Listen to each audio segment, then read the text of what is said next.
Então vamos começar. Eu montei essa apresentação justamente a partir de 2 artigos que foram apresentados pelo Tiago Maia, num debate que ele teve contra o professor Marcos Eberlin, que o Marcos Eberlin acreditava ser mais uma conversa e, no final das contas, foi um debate. E aí ele apresenta, o Tiago Maia, ele apresenta esses 2 artigos como uma evidência daquilo que ele está argumentando, né? Uma das coisas principais que a gente precisa ter em mente logo de início é que aminoácidos não são moléculas orgânicas. Eles não são. O que eles são compostos químicos simples. Eles não são moléculas orgânicas. Então, dizer que encontrou aminoácido não é dizer que encontrou molécula orgânica. Isso está absolutamente equivocado, esse tipo de afirmação. O aminoácido, ele é justamente um composto bem simples, formado, ele tem uma estrutura base, né, uma estrutura basilar, que é essa que vocês estão vendo aí em cima, que é formada justamente por um grupo de amina e um grupo de ácido carboxílico, né, uma sequência, um composto. E esses 2 juntos vão chamado aminoácido. Existem 20, né, identificados, onde 9 são considerados essenciais para a existência de qualquer tipo de vida, de organismo vivo. É usado no genoma, no DNA, na reprodução, na síntese de proteína. E isso que vocês estão vendo, esse R aí, é o que a gente chama de cadeia lateral. É justamente o que vai dar a variabilidade dos tipos de aminoácidos diferentes que existem, né, dos 20 tipos que existem. Ele vai ter essa unidade basilar, essa unidade básica, e a cadeia lateral, que vai dar os tipos diferentes. Eu trouxe aí alguns exemplos, a alanina e o triptofano, né? Alguns deles, de alguns aminoácidos, já foram identificados com enxofre também. E, mais uma vez, eles não são compostos orgânicos. Essa estrutura química, esse composto químico, ele é o que, unido em centenas e milhares e dezenas de milhares, é que vai formar os compostos orgânicos, que são as proteínas. Mas eu vou explicar isso com mais calma para vocês mais na frente. Aí vamos lá, aí teve o debate do professor Eberlin com o Tiago Maia lá no Nando Moura. E em determinado momento, o Tiago Maia, ele apresentou esse slide como uma evidência do que ele estava afirmando, né, de que a vida poderia surgir espontaneamente, que há sinais ou há evidências na ciência que apontam para um surgimento espontâneo da vida. E ele traz esse slide aí, não trouxe nem diretamente o artigo, e uma das coisas que me chamou a atenção foi justamente essa interrogação que tem em cima, né? Se vocês notarem no slide que ele apresenta, é aminoácidos em nebulosas, é uma pergunta. Né? E o que o artigo vai dizer, o que o próprio slide está dizendo, é que não que foram encontrados aminoácidos, o que foi encontrado foram evidências de aminoácidos. Tem uma diferença muito grande nisso, muito grande. O artigo é esse que vocês estão vendo, se chama Uma rica química molecular no gás do aglomerado estelar IC348 da nuvem molecular Perseus. Ele foi escrito por essa Suzanne Iglesias Groth e essa Martina Mary Dobrinsink, só Jesus sabe se é assim, e foi publicado em março desse ano. Né? Ele partiu de observações espectroscópicas do telescópio espacial Spitzer. Como eu falei para vocês antes, não foi encontrado nenhum aminoácido. Veja, que coisa interessante, né? Aí vai lá, tem lá uns traços de espectrometria e tal, o cara diz que tem evidências da existência de aminoácidos, o cara já apresenta como sendo aminoácidos que foram encontrados em nebulosa. Foi encontrado aminoácido coisa nenhuma.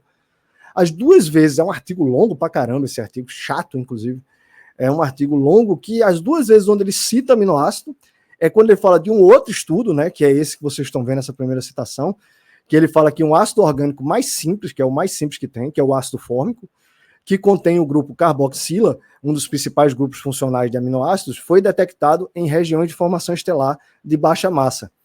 O que foi encontrado foi só a parte do aminoácido lá solto, que é natural. Porque os compostos estão lá, tem lá carbono, oxigênio, hidrogênio, no meio daquela poeira cósmica toda, nitrogênio, e a luz está passando por eles. E o que chega aos cientistas é a espectrometria, ou seja, aquele conjunto de traços característicos de cada tipo de composto químico. Então, eles estarem lá e passar, na hora que a luz passar e na hora que foi registrado aquilo ali, e se ter uma espectrometria parecida ou até mesmo chegar a ser igual a de uma parte de um aminoácido, ou até mesmo de um aminoácido, não é uma coisa do outro mundo, sabe? Tanto que o que é achado, se vocês forem ver assim, é um vestígio, é partícula de partícula de partícula de bilhão, se comparado, por exemplo, ao hidrogênio. Tá entendendo?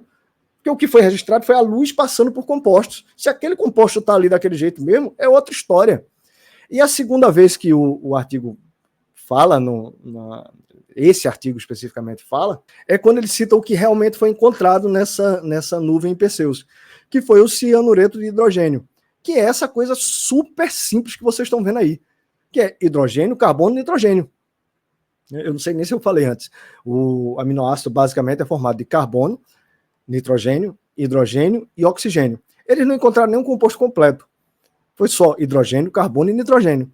E aí já vem com evidências de aminoácidos que foram encontrados. É um amigo, sabe? O cianureto de hidrogênio, se vocês forem na live que eu vou recomendar mais na frente do professor Kelson, ele é, ao mesmo tempo que ele é essencial à vida, que ele precisa existir para poder ter algumas partes que são essenciais dentro do código genético, dentro da estrutura genética, ele também é um veneno para a vida.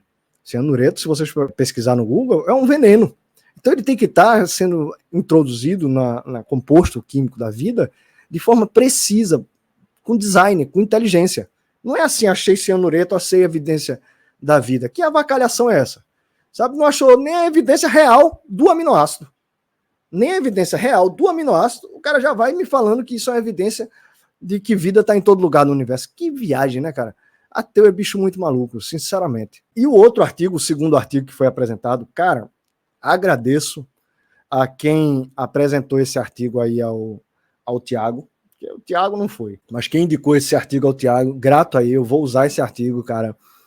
Artigo maravilhoso, o artigo fala umas coisas assim tão absurdas, cara, que eu achei assim um excelente exemplo daquilo que eu afirmo, assim, como que na academia, de uma forma geral, gerou-se uma polícia discursiva que, ao mesmo tempo que impede que determinados artigos, falando, por exemplo, de design inteligente, de lógica, de planejamento, de design, né, de matemática, que demonstra que a evolução não está correta, ao mesmo tempo que existe uma polícia discursiva que não permite que esse tipo de artigo seja publicado, ou que quando escapa que é publicado, eles procuram retirar do ar, procuram perseguir o máximo possível, ao mesmo tempo que existe esse tipo, também existe uma frouxidão tremenda com relação ao outro lado. Há coisas absurdas que são publicadas para poder se apoiar essa teoria maluca de evolução a partir de meteoros, ou que a vida teria chegado por meteoros, ou que os aminoácidos na Terra teriam chegado por isso. E um dos artigos que foi apresentado para ter essa viagem, né, de que tem vida por todo lugar no universo, foi esse daí durante o debate. Ele se chama Composição Química, Isotópica e de Aminoácidos do Condrito mucundipura. Eu aprendi a dizer isso, vocês não têm ideia. CM 2.0 CM1. Evidência de alteração aquosa do corpo parental. Veja, composição química, isotópica e de aminoácidos. Bom, o Rudshiwa, eu também não vou saber falar o nome desse cara, Rudraswamy e equipe, né, uma série de outros pesquisadores, publicaram esse artigo em março de 2019. Condrito é um meteorito que supostamente não teria sofrido modificações. E aí, reparem, nas primeiras linhas que eu fui lendo desse artigo, eu já vi uma contradição assim que eu fiquei abismado, assim, porque ele faz um pequeno, vamos dizer assim, uma pequena seleção de tópicos antes do resumo no artigo, do que, vamos dizer assim, chama mais atenção naquele estudo, E aí ele diz assim: existe evidência de grande quantidade de matéria orgânica no meteorito. Existe evidência de grande quantidade de matéria orgânica no meteorito. Primeiro, se é grande quantidade, como é que é evidência de grande quantidade? Tá entendendo o jogo de palavras que existe? Evidência de grande quantidade de matéria orgânica. De matéria orgânica. Uai, se é grande quantidade de matéria orgânica, como é que é evidência? Aí já no resumo, os próprios autores dizem assim, que, por exemplo, 2 dos supostos aminoácidos encontrados no condrito, a tirosina e o triptofano, podem ocorrer em quantidades vestigiais, que não puderam ser determinadas com precisão. Ou seja, os próprios autores, já nas primeiras linhas, estão dizendo assim que a quantidade que eles encontraram das supostas evidências, ainda assim é tão vestigial que você não sabe nem determinar a quantidade. E vocês vão ver que a quantidade mais na frente é uma coisa assim, como diz o professor Kelson, né, é traço quase. É traço. É um negócio assim, ridículo. Mas, vamos lá. Uma das coisas que mais me chama a atenção quando sempre que as pessoas, os ateus, vêm com essa história de vida, de aminoácido, proteína chegando à Terra, é justamente o problema da entrada na atmosfera. Por quê? Porque quando você tem meteoritos, meteoros que adentram a Terra, ele se choca com a atmosfera da Terra. Inicialmente desacelera, mas depois inicia um processo radical de aceleração por causa da gravidade, da atração cada vez maior. E ele vai se chocando com tudo aquilo e perdendo material. Aí vejam o que diz esse próprio artigo. Como eu falei para vocês, eu pretendo utilizar esse artigo, né? É sensacional. Os condritos carbonáceos são de importância específica, já que quase 40 mil toneladas de material extraterrestre que atingem a atmosfera superior da Terra todos os anos são contribuídos principalmente por condritos, mais de 90% dos quais são removidos durante o trânsito pela atmosfera terrestre e menos de 10% chega à superfície da Terra. Vocês entenderam? Das 40 mil toneladas que supostamente atingem a Terra, que eles já, de alguma forma, já tiveram alguma informação sobre isso, 90% é destruído pela atmosfera, pelo contato com a atmosfera. E menos de 10% chega ao solo mesmo, à Terra. E caramba, vai me dizer que os aminoácidos sobreviveram a isso. Vê o que os caras vão admitir, vê que artigo, vê que, como é que o cara acredita num negócio desse, né? E como é que faz sentido alguém publicar um negócio desse e passar numa revisão de pares. Né? Os próprios autores admitem. As análises de TGA mostraram uma perda total de massa de aproximadamente 14% na faixa de temperatura entre 30 graus e 1000 graus. Esse meteorito ele perdeu 14% de massa só no atrito com a atmosfera e chegou à temperatura de 1000 graus, segundo eles mesmos estão afirmando. Aí vocês vão ver que isso é muito doido, porque eles mesmos vão dizer no artigo que os aminoácidos são sensíveis à temperatura. Eles mesmos vão admitir isso. Então, como é que aminoácidos, que são sensíveis à temperatura, resistiram a temperatura de 1000 graus na entrada da atmosfera? Não tem explicação para isso no artigo. E não tem explicação lógica para isso. Né? E vejam que como é a lógica, ela é espancada nesse artigo. Além da entrada na atmosfera, do calor de 1000 graus, da perda de material, dos choques, tem a questão do impacto. Quando você fala que tem algum tipo de estrutura orgânica, ou até mesmo de compostos químicos simples, como aminoácidos, num meteorito, você tem que primeiro pensar como é que ele resistiu. Como é que uma coisa dessa resistiu? A entrada da atmosfera e ao impacto. Percebam o que diz a respeito do impacto do meteorito. E percebam qual é a premissa que eles adotam para poder dizer que esse meteorito não foi contaminado. Vejam a descrição que eles dão da queda do meteorito.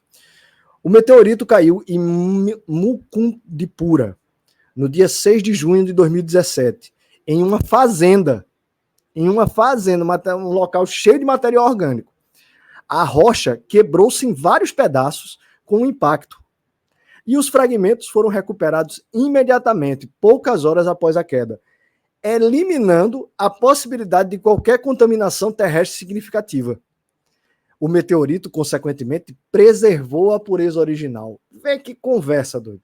E o impacto numa fazenda, num local cheio de material orgânico? Como é que ele preservou a pureza original dele? Porque ele está incandescente. Chegou a 1000 graus de temperatura. Chegou lá, deu um impacto na Terra, entrou em contato com coisas orgânicas. Na hora que formou aquela crosta que ele esfriou, porque dizem que demorou algumas horas para poder ele ser colhido, esse meteorito. Né? Então, na hora que ele esfriou, naturalmente, aquela coisa, aqueles vestígios, todos aqueles vestígios orgânicos, ficaram naquela crosta. E ao invés dos caras aplicarem um ácido para poder limpar realmente, para poder tirar qualquer tipo de contaminação que teria no meteorito, não. Eles partiram do princípio de que o meteorito tinha conservado a sua pureza original, porque não tinha demorado muito tempo para ser colhido. Vê que história, velho. Ele esfriou e já agarrou, já pegou, já teve contato com o material orgânico. E o que foi que eles fizeram? Passaram uma lixa. Lixaram o meteorito.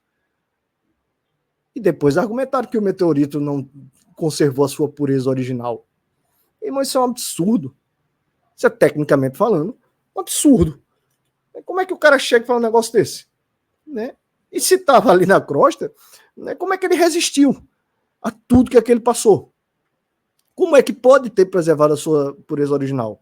Vejam o que os autores dizem a respeito do impacto e de como uma estrutura química frágil, que eles mesmos admitem que é frágil à temperatura e é frágil de uma maneira geral, sobreviveu a um impacto absurdo desse. Vejam o que eles dizem no próprio artigo. Esse artigo é maravilhoso, velho. Esse artigo é maravilhoso para mostrar assim, a crença da naturalista até onde chega. Esse artigo é ótimo. Eles dizem o seguinte: o impacto do condrito com o solo criou uma fossa com 45 centímetros de diâmetro e 15 centímetros de profundidade. Eu ouvi até um bestão aí dizendo que o condrito teria explodido no ar e teria, sabe? Se tivesse acontecido, era pior ainda, né? Explodido e lá, aminoácido de boa. Lá é um super aminoácido, né? É uma super resistência, os aminoácidos assim do super-homem mesmo. Porque bateu na Terra, 2 quilos, negócio assim, um impacto extremamente forte, que abriu uma cratera de 45 centímetros, com 15 centímetros de profundidade, e eles mesmos dizem, olha, muitos pequenos fragmentos de alguns centímetros, de dezenas de centímetros de tamanho, foram encontrados na cova. Na cova, não foi que ele explodiu e saiu espalhando, não, e pousou suave. Sugerindo que um meteorito sofreu fragmentação quando atingiu o solo e é muito frágil. Vê que onda. O meteorito sofreu a fragmentação, atingiu o solo, é muito frágil, e o aminoácido lá. De boa. Galera, ateu é bicho muito doido. Como é que o naturalista, como é que esses caras acreditam num negócio desse, velho? Como é que essas pessoas são capazes de acreditar? É uma necessidade de acreditar num negócio desse. Aí, o material que eles dizem, que eles vão dizer que grande quantidade de material orgânico encontrado, veja, vão ser vestígios disso aí que vocês estão vendo. Dessas 2 pequenas pedrinhas, que é o total, uma pesava, eu acho que 1 grama, né, e outra 2,75. Aliás, eu botei até aqui 4 gramas, mas não chega a 3 gramas o total do material. Não chega a 3 gramas, porque eu li em algum lugar que era 4 gramas, mas teve um outro pedaço que eles não... Ah, esse aqui, ó, o C, né, o pedacinho C lá, que o total de material analisado foi 4 gramas. Isso que era grande quantidade de material orgânico encontrado, vê? Aí vai... Sobreviveu à entrada da atmosfera, o aminoácido, sobreviveu a um impacto que abriu um buraco gigante. E aí vê o que os próprios autores vão dizer. Vê o que eles vão concluir, cara. Vê, a coisa é assim. Ao invés dos caras explicarem como é que esse milagre aconteceu, dos aminoácidos terem sobrevivido à entrada da atmosfera, e como é que aconteceu esse milagre deles terem sobrevivido ao impacto absurdo que eles sofreram, vê o que é que eles vão concluir.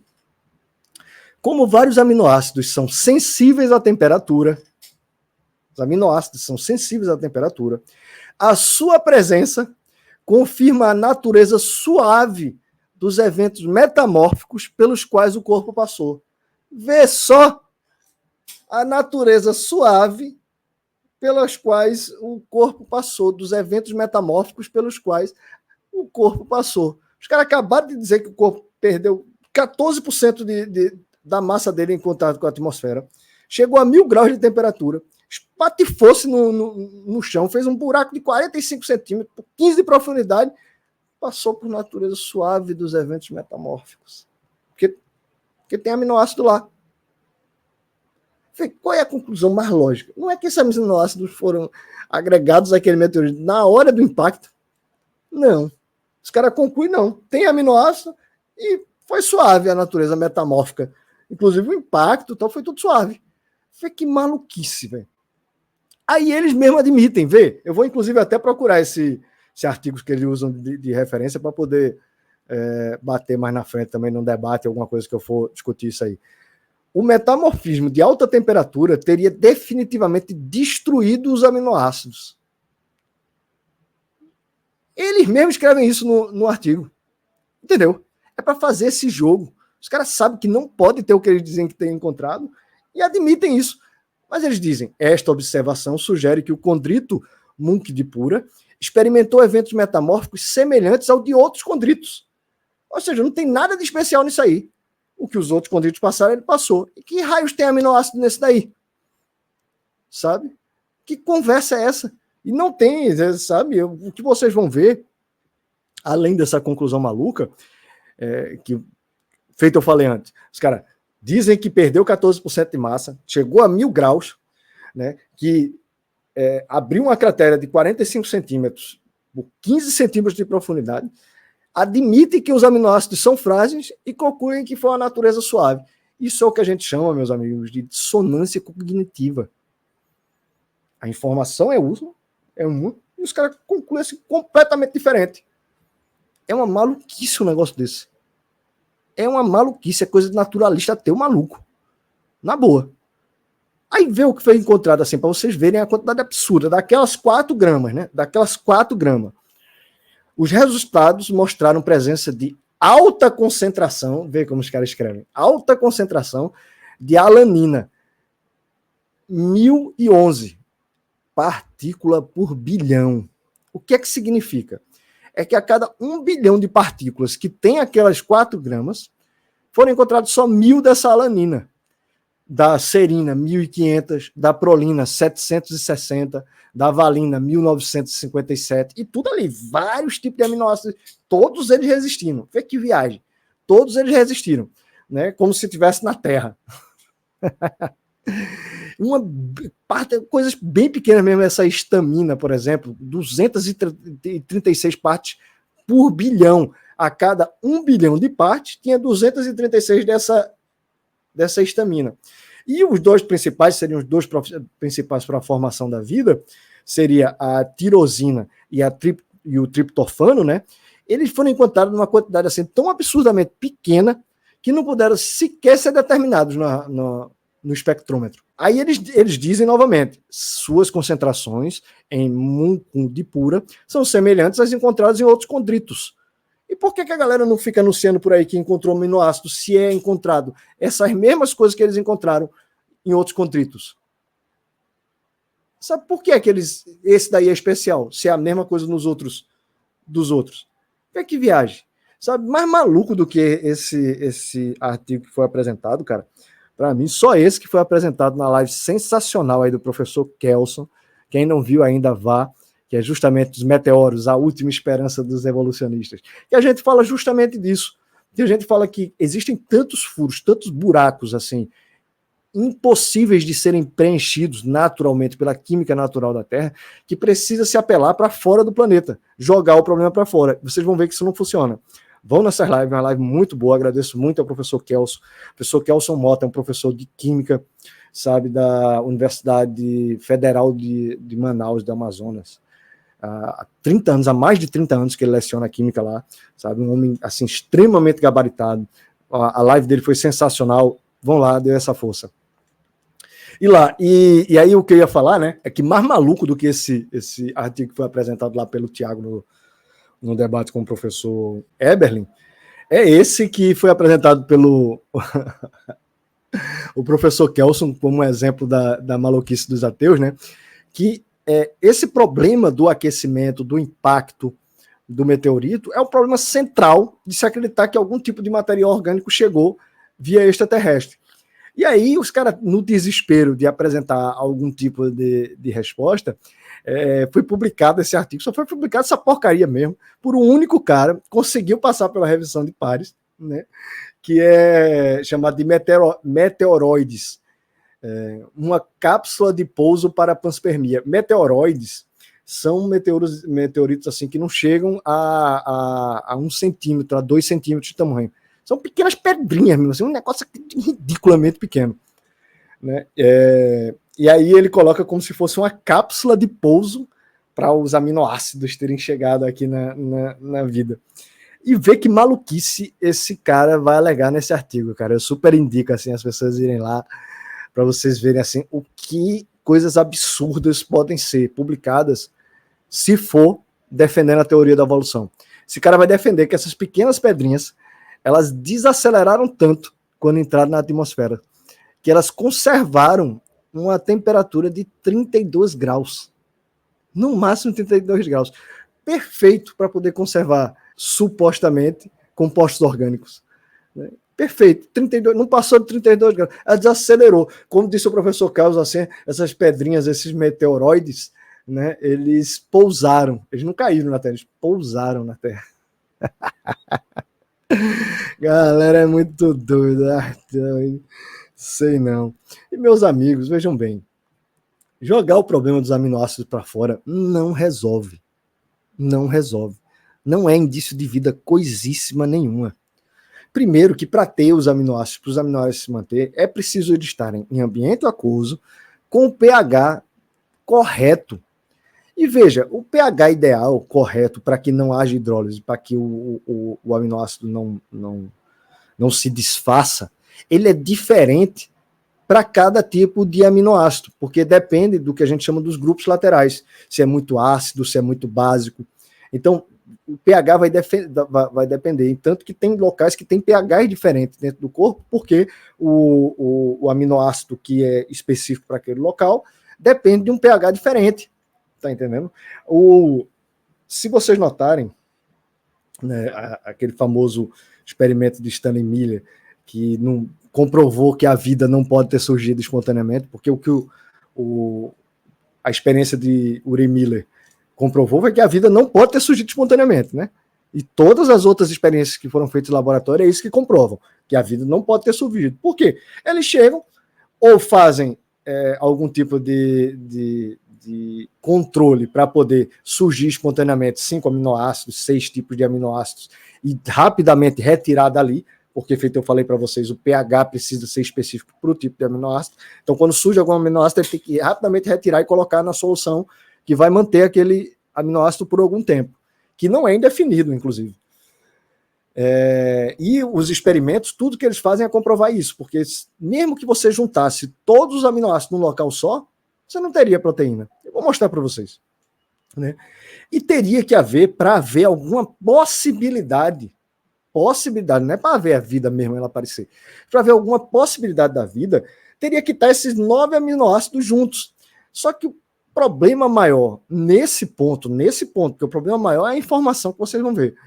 Mas o problema maior nesse ponto é a chamada homoquiralidade. Né? Quiro é mão, em grego. E homoquiralidade quer dizer que o aminoácido ele gira para um determinado lado. Então, todos os que são usados, por exemplo, dentro do genoma, os aminoácidos que são usados para a construção do DNA, por exemplo, giram para um lado. Todos os que constituem os açúcares, né, eles vão girar para outro lado. E não pode se misturar. Porque se você tem uma cadeia de aminoácidos, pense nessas estruturas, elas vão se juntar em centenas e até milhares e dezenas de milhares para formar as proteínas. Se uma delas, se várias delas estão girando para um lado, entra uma delas girando para o outro, arrebenta com a cadeia. Não é simples isso? Pois é. E você não consegue essa pureza. E o que foi encontrado não foi essa pureza toda. Quer dizer, o que eles encontraram foi de material orgânico. Então você pode ter até aqueles aminoácidos que são típicos daquilo ali. Por quê? Porque era de material orgânico, né, que estava lá na Terra no impacto. Mas um problema maior ainda não é nem a questão da homoquiralidade, é a informação. Porque, vejam, é o que já se tentou fazer muitas vezes em laboratório. Você pega, coloca tudo junto, pega os aminoácidos tudinho, coloca tudo junto, vamos ver se forma uma proteína. Por que se deixou até de fazer qualquer tipo de experimento nesse sentido? Porque primeiro, até para formar os aminoácidos, tem que ser um negócio super específico. Para formar uma quantidade pequena de aminoácidos. Não conseguiram formar todos os essenciais da vida. Então, não tem nem os aminoácidos possíveis. Mas mesmo que eles peguem os aminoácidos que são essenciais à vida e coloquem todos juntos, não acontece nada. Absolutamente nada. Por quê? Porque você não tem nem a informação, nem a maquinaria que faz o processo acontecer. É preciso toda uma maquinaria molecular orgânica para poder o processo acontecer, porque senão o aminoácido fica lá e pronto, acabou-se. E um dia se desfaz, naturalmente, como a lei da termodinâmica determina. Aí eu trouxe para vocês esse artigo que eu acho massa, foi publicado no Journal of Molecular Biology, né? Sensacional esse artigo do David X, PhD em Biologia Molecular. Olha, esse é PhD mesmo, tem doutorado, publicou esse artigo em 2004, né? Chamado Estimando a prevalência de sequências de proteínas adotando dobras enzimáticas funcionais. O que é que diz esse artigo do Douglas Axe? Ele fez todos. O artigo é massa, velho. Se vocês forem baixando assim, não é muito longo, não. Se vocês forem baixando assim, tem vários cálculos, modelos, inclusive. Aí, vocês ateus que adoram fingir, que adoram modelo, adoram matemática tal e tudo mais. Maravilhoso esse artigo. Para vocês se algum de vocês realmente gostar de matemática, de modelo, porque que eu saiba, evolucionista é bicho que detesta matemática. Modelos, podem ir lá. Rapaz, maravilhoso. Vai criando, recriando, mostrando a probabilidade de um e o outro, calculando a probabilidade. Olha, massa esse artigo, cara. Super recomendo. Ah, sim, lembrando, no final eu vou deixar depois na live amanhã. Eu coloco aqui, as referências vão estar todas aqui dos estudos na live, tá? E o que é que o Douglas Axe faz nesse artigo? Né? Ele vai criando tudo isso, vai criando esses modelos, testando hipóteses, testando probabilidades e determina que para que uma única proteína surgisse, porque feito eu falei para vocês, aminoácido não é nada. É a característica, ela precisa formar proteína. Os blocos da vida reais da vida são as proteínas. Para que uma proteína, uma única proteína, ela formasse, formada com 150 aminoácidos só, 150. Veja que eles chegam até 30 mil aminoácidos. Tem proteínas com até 30 mil aminoácidos. Mas ele pegou só um com 150 aminoácidos. A probabilidade dela se tornar funcional, dela ter gerado espontaneamente, é de 1 contra 10 elevado a 74. Se alguém sabe o que se alguém não compreende o que é essa coisa de 10 elevado a um número exponencial, quando um número como, você vê um número como esse elevado a 74, quando é menos significa que é a probabilidade contra, né? Significa que após o 1 você tem 74 zeros. Aí é trilhão de trilhão de trilhão de trilhão de trilhão. Para vocês verem como é uma coisa absurda se imaginar isso, a quantidade de átomos existentes no universo, que se estima existirem no universo, é de 10 elevado a 80. Para formar uma proteína, uma única proteína, com 150 aminoácidos só, é preciso teria uma probabilidade contra de 10 elevado a 74. Praticamente todos os átomos do universo teriam que conspirar para formar uma única proteína com 150 aminoácidos só. E não para por aí. Vocês podem encontrar também na internet esse artigo do professor super conhecido, esse cara é super conhecido, esse Gerald Schroeder. Né? Ele é bem conhecido, assim, já escreve livros e tudo mais, um físico nuclear assim, realmente bastante reconhecido em sua área. E ele vai dizer o seguinte: cada vez que uma proteína precisa de um aminoácido a mais, essa improbabilidade aumenta exponencialmente. Por exemplo, a gente viu o cálculo que foi feito pelo Douglas Axe com as simulações, e ele simula inclusive a questão da dobradura da proteína, foi só com 150 aminoácidos. O professor Gerald Schroeder, ele fez com 200 aminoácidos, só aumentou 50 aminoácidos. Como eu falei para vocês, tem aminoácidos com dezenas de milhares. Ele fez só com 200 aminoácidos, né? E o cálculo que ele encontrou, o cálculo final que ele encontrou, é que seria elevado assim a 10 elevado à potência de 260 a improbabilidade disso acontecer. Isso seria, sei lá, 3 vezes mais do que todos os átomos reunidos do universo para formar uma única proteína com 200 aminoácidos. E os malucos acreditam que isso aconteceu, cara. Os caras realmente acreditam que isso aconteceu. E veja, eles não só acreditam nisso para um aminoácido, não. Acredita isso assim, para centenas de milhares, como eu vou mostrar para vocês. Só que antes, é preciso esclarecer o seguinte. Um cara chamado Justin Emil Borel, ele é considerado um dos pais das teorias probabilísticas. Esse cara foi o cara fez contribuições sensacionais matemáticas para a teoria de probabilidades, né? E segundo Borel, nesse livro, ele coloca nesse livro os elementos da teoria da probabilidade. Qualquer coisa que tem uma probabilidade contra de 10 elevado a 50, que ultrapasse essa probabilidade de 10 elevado a 50, ou seja, 1 com 50 zeros após ele, qualquer coisa que ultrapasse isso, não interessa quanta chance tenha, quantas oportunidades tenha, quanto tempo tenha, não vai acontecer. Vira só uma hipótese matemática, não factível. Porque passou disso, não acontece. Feito eu falei para vocês, a quantidade de átomos estimada no universo é 10 elevado a 80. O Borel coloca muito claro, se tem uma coisa que tem uma probabilidade contra a matemática de 10 elevado a 50, não acontece. Não interessa quantas oportunidades seja possível, quanto tenha de chance, de tempo, não interessa. Passou de 10 elevado a 50, não pode, não acontece. Isso é o que é chamado na matemática de limite probabilístico de Borel. Compreenderam? E vocês viram que ultrapassou e muito. Um aminoácido, uma proteína com 150 aminoácidos, 10 elevado a 74. Né? Uma proteína com 200 aminoácidos, 10 elevado a 240, 260. Sabe? É um absurdo. E meus amigos, já foram identificados, até agora, aproximadamente 100 mil tipos de proteínas funcionais. Não foi uma ou outra, não. 100 mil tipos. E proteínas, por exemplo, que precisam trabalhar em sincronia, que precisam surgir ao mesmo tempo. O cara acreditar que isso foi por acaso é uma completa maluquice. Ele acreditar que isso veio e os aminoácidos caíram no meteoro e se juntaram e aqui conseguiram, sei lá como Deus, se reproduzir e juntar e fazer proteínas de 100 mil tipos diferentes, é uma completa maluquice essa crença. Não tem absolutamente nada de científico essa crença. Isso é maluquice.